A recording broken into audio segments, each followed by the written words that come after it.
Good day and welcome to this new edition of Tourismus Namibia, our show where we bring you a couple of news items under topics, and we'll also discuss destinations, and we've got something under to the point for you again. My name is Frank Steffen, as you can see on the screen there, and I'll be leading you through the show as I always do. Anyway, welcome once more, but let's start with the topics.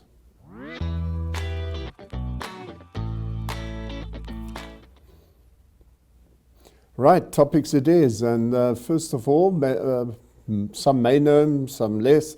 It's Francois Hartz. He's been very involved down at the coast. He's a well-known person under the German-speaking circles in Namibia, and but also amongst others. And he's setting off for his home country at the end of February. He explained to me this way: I'm closer to my children and grandchildren. That's what I care about. And I already believe that I will return as a visitor to this country, which was my adopted home for many years now. So this is what he said to me when we spoke over the phone. Well, I suppose it's an understandable decision for the family man, because all his 5 children, also his grandchildren, live in Germany.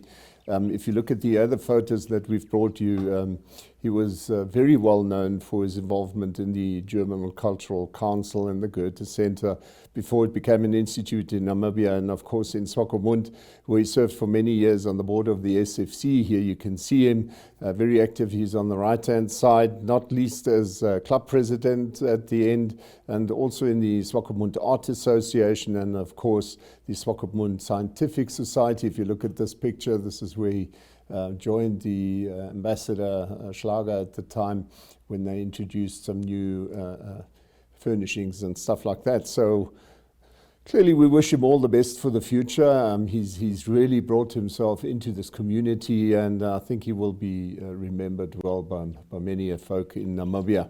Right, and then this week NTV turned 1 year old.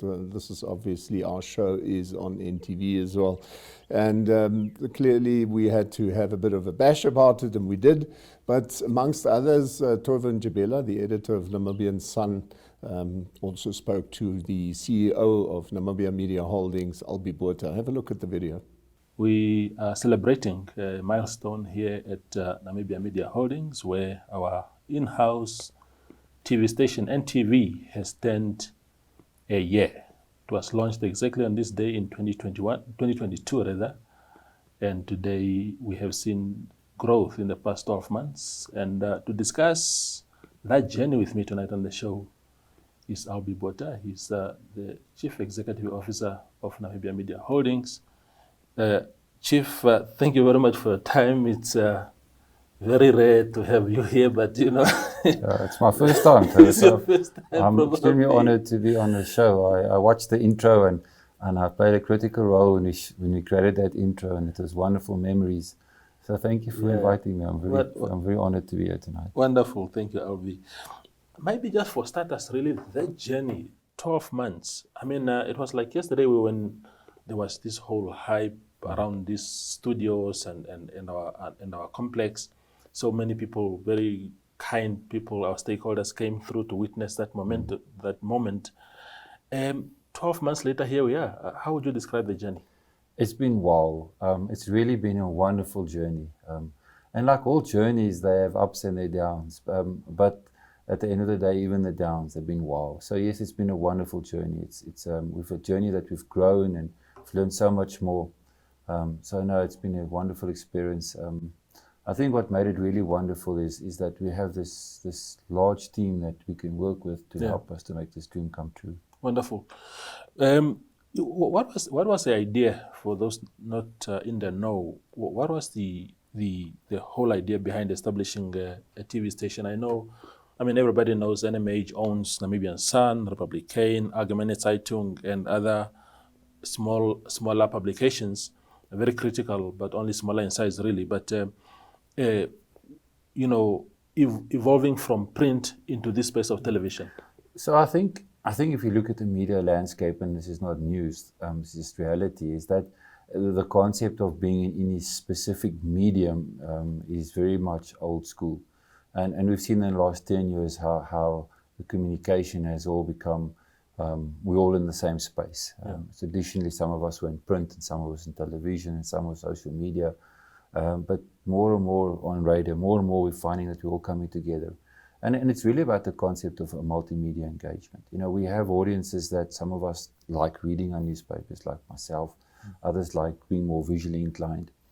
So where television or NTV comes in is that next step of visualization. We've been doing a lot of stuff on social media for many years now. I mean, Evening Review was on social media before it was on NTV. And it still has a very strong following on social media.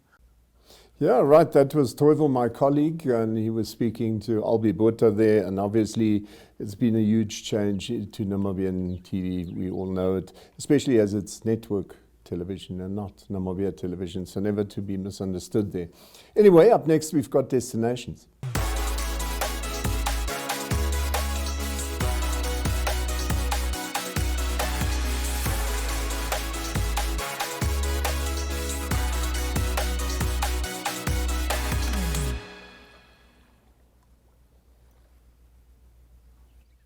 Yeah, welcome back. And today we've got a couple of nice destinations for you. Up first, we've got Hotel Thule. Hotel Thule is actually not too far away from where we are sitting right now. We're quite close to the Eros shopping center there, and you see there Hotel Thule is sort of just up the road. You can't see it on the map this much, but it's high on a hill.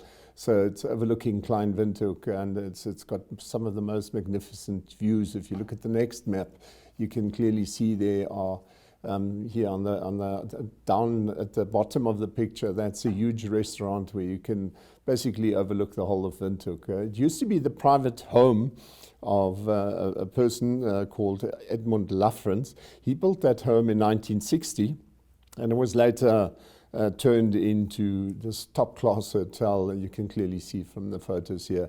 Very nice place to go and visit, and I've been there many a time.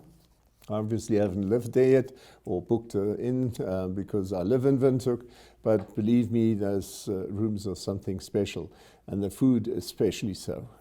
That I have enjoyed a couple of times already. Here you can clearly see your view towards the mountain that's on the side of the hotel that you could see earlier on the map. You've basically got the veld right next to it. It's on the fringes of Klein Windhoek. As you've passed from Klein Windhoek over the saddle into Eros Park. So a very nice place to have. And my colleague actually prepared a video for us, so have a look.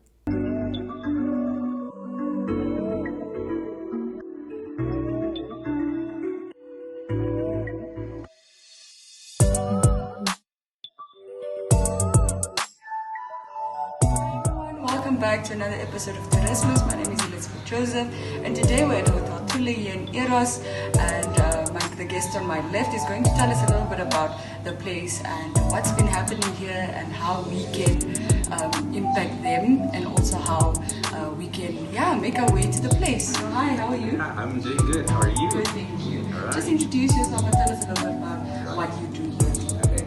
So my name is Kyle. I'm the operations manager here at Hotel Thule. I go through all the guest relations, so asking how the guests are doing, ensuring that everything goes smoothly, talking to the kitchen if there's something to be up to, making extra sure that your steak needs to be well done. I clap hands for it, you know.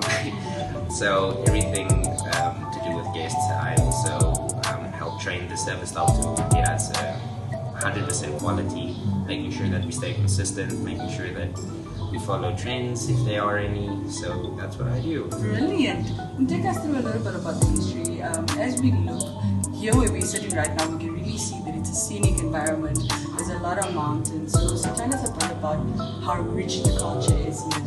So Hotel Thule used to be a house before, like a mansion in some sense.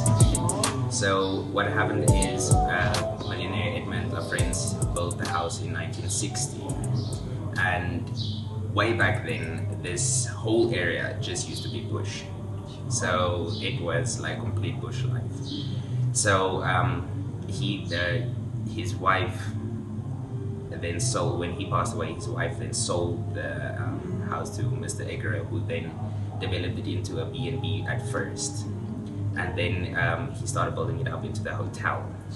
So this place has come a long way.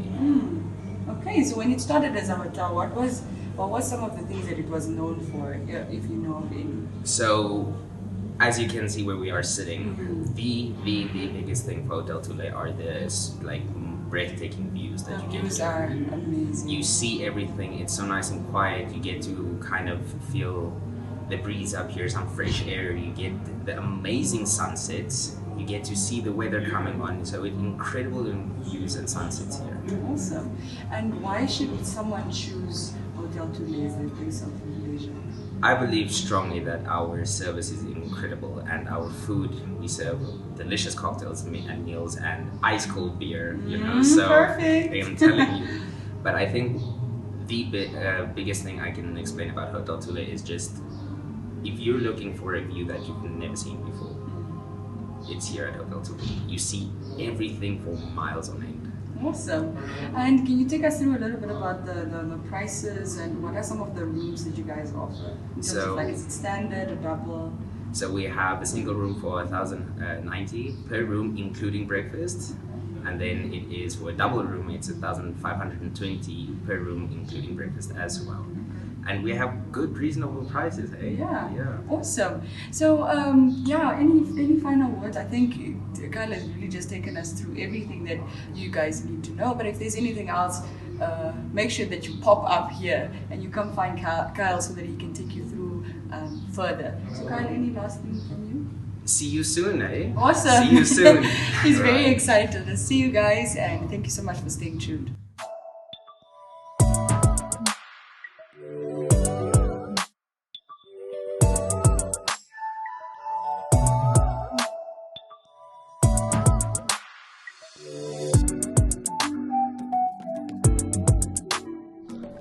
So, in our restaurant area here on the edge, this used to be the lounge area for Mr. Lafrenz. If you look over there at the wine barrel, that used to be the lift for when his bar people can just do the drinks orders and send them right back up. So this used to be where he had a chill and a drink and so on. From this area onwards, this used to be Mr. Lafrenz's private bathroom.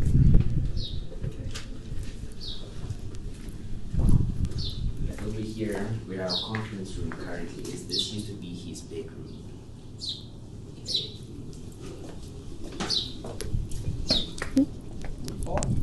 Again. Alright, and here at reception, this is where they used to have the staff quarters for Mr. Lafrenz.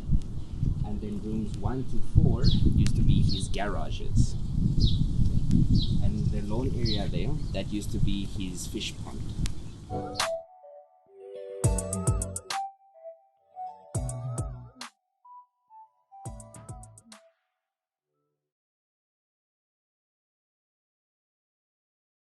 This is room number 3. As you can see, it's very spacious, and we cater for free Wi-Fi, a mini bar on availability or on request. And this is one of our double rooms. Quite nice and spacious, and you have a bit of a view as well.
Right, and that was Hotel Thule. Up next, we've got Grootberg Lodge.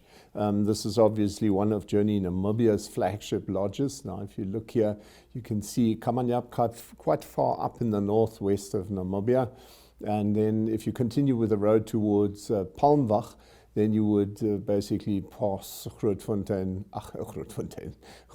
Lodge at the end of the day. A very, very nice place to go to. If you look at the next map, you get a better impression of the surroundings there. So it's a plateau on which you find yourself, and all around you've got these tafelbergs and plateau type carries on for miles and miles. Typically what you see in Damaraland, so it's very, very nice. So it is, like I said, one of Journey Namibia's lodges. First middle market establishment to be wholly owned by a conservancy, as they explain. So for the initial development, the European Union funded the project through the Ministry of Environment and Tourism's development program. At the same time, the private sector was called in to provide the training and management skills until the local community becomes self-sustainable. So at the end, your hosts at Grootberg Lodge are now members of the rural community, trained by Journeys Namibia to deliver excellent service for international guests in a home, away from home atmosphere. And here you can see what I meant, is like on the fringes of the plateau. And this is typically what you see in Damaraland, and it's just so nice to go to places such as these. Clearly, this gives a good impression as well. Imagine being in that pool and looking as far as you want to. So anyway, my colleague prepared a video of that too, so have a look.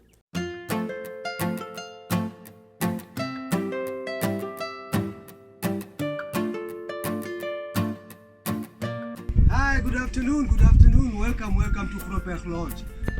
My name is Walter, and you are welcome to Grootberg as well. You may just proceed here inside.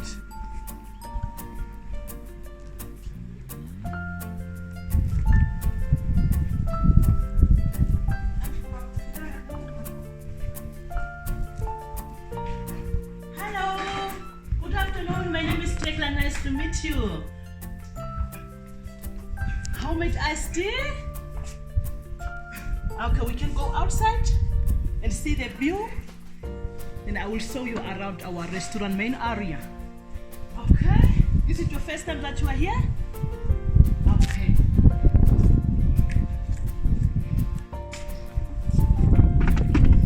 Okay, our lovely view is over here, and swimming pool is also here.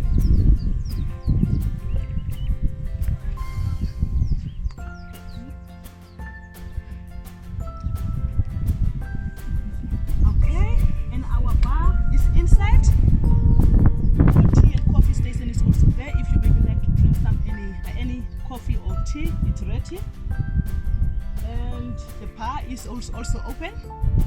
Okay, then we can go inside. I will show you our bar, where our bar is. Are you on the way to Trevor Nott, or where are you going now?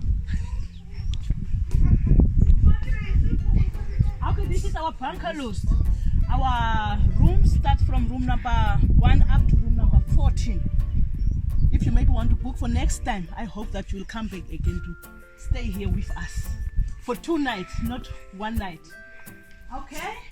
This is our bar area. Hi. Hello. Okay, we have everything here at our bar. We have soft drinks, we have beers, we have also gin tonic, and our library is over there. If you maybe want to read any book, you are welcome.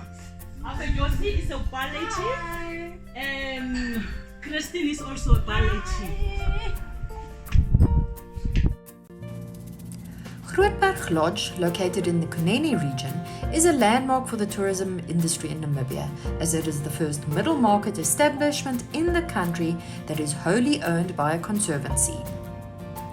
Perched on the rim of the Etendeka Plateau, the Grootberg Lodge stands sentinel of the Klip River Valley. Your hosts at Grootberg Lodge are members of the rural community, trained by Journeys Namibia to deliver excellent service for guests in a home away from home atmosphere.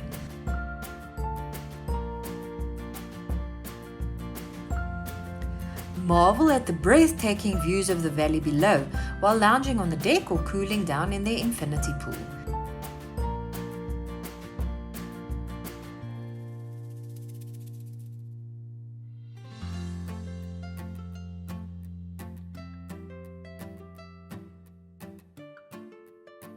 Here you can also explore the landscape that is rich in geological and botanical wonders, encounter stunning wildlife, and get acquainted with the traditions of the local inhabitants.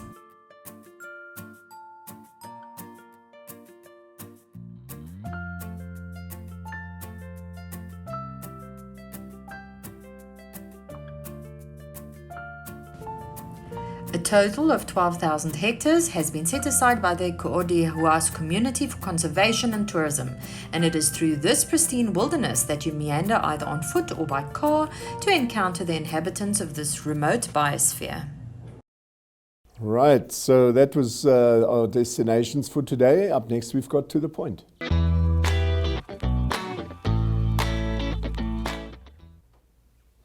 Yeah, welcome back. And you will remember that last week we spoke about Trevor Nott. He had this homage to Earth, that first solo exhibition where he concentrates on products which he makes out of a combination of wood, stone and metal. And as he so calls it, out of with gratitude, he mixes it up with gratitude and respect. So Yolanda Nell, my colleague, spoke to him this week when they launched the exhibition. So have a look.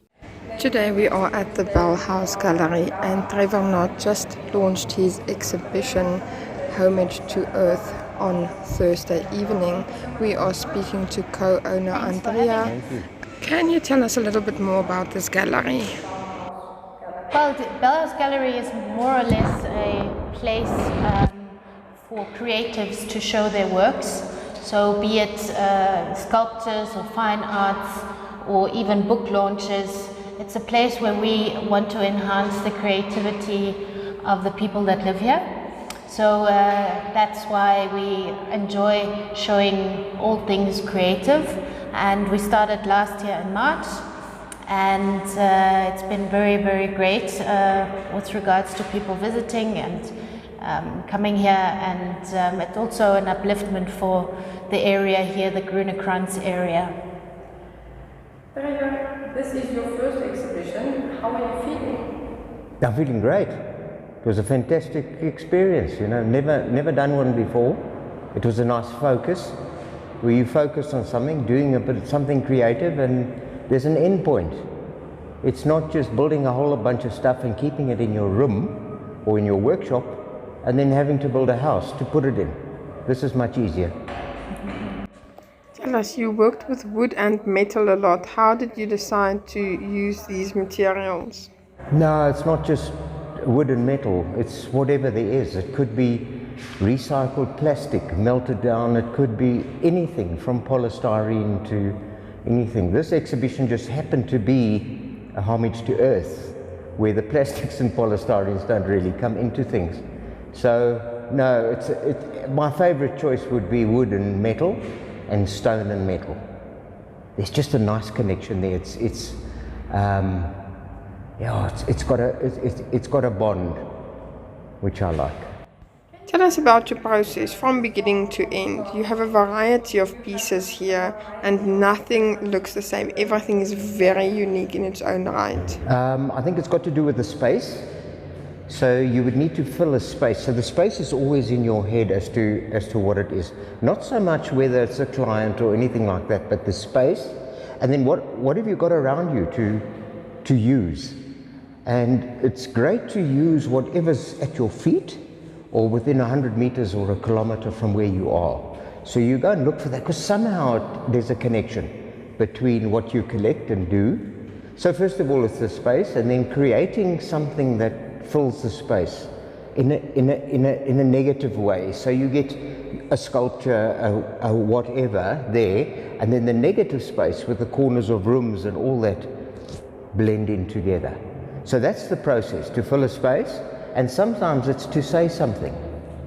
You know, I want to say something, and I want to make a sculpture to say something. It doesn't always work, but that would be the other process, where you start and you say, okay, this is a sculpture on bureaucracy. Everything goes fine and smooth, and then suddenly there's this disaster that happens that crumbles the whole thing. And you build with that in the back of your mind the whole time. So that's the process, either filling a space or saying something. How did you become an artist? No, I don't know. I can't answer that. That is just, you just do. You just make stuff, you know. And if at the end of the day there's somebody who you create a sort of a reaction, and if you create a reaction, you're doing something good. You're doing something that's probably worthwhile. And I think that's how it started, where people would say, "Wow, that's nicer. How much is that?" You know. And you say, "Well, no, none of it's for sale because I'm not an artist. I don't professionally make a living from art. I just do it." So to answer your question, how do you become an artist? I haven't the faintest idea. I think it's a lot of sweat and a lot of just persistence, and then the lucky break where you get a gallery like this, for example, and that's what would be important. All right.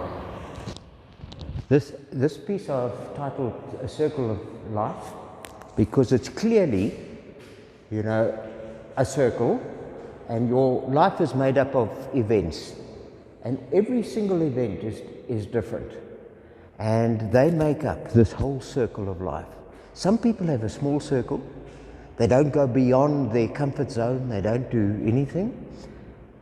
Some people's circles are bigger. In other words, their lives are fuller, I should imagine, and they're made up of far more events, until you get to the outside circle, which is sort of the hyper person, which does a hell of a lot of stuff, and it's all one on top of the other, made up of many events.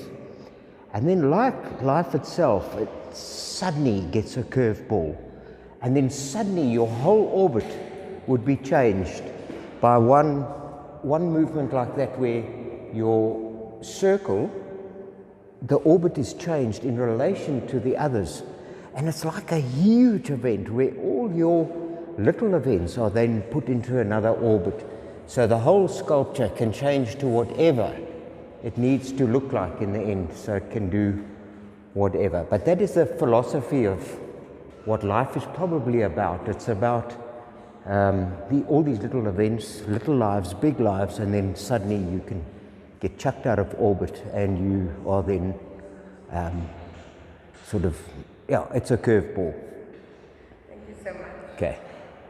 Right, and that was Trevor Nott. Now you know what he looks like, and like I said, it's something special, something that you do not see every day, because it's really made of material coming straight from the earth, and especially from the earth in Namibia. So it's probably worth your while to go and have a look, because it's just a magnificent exhibition.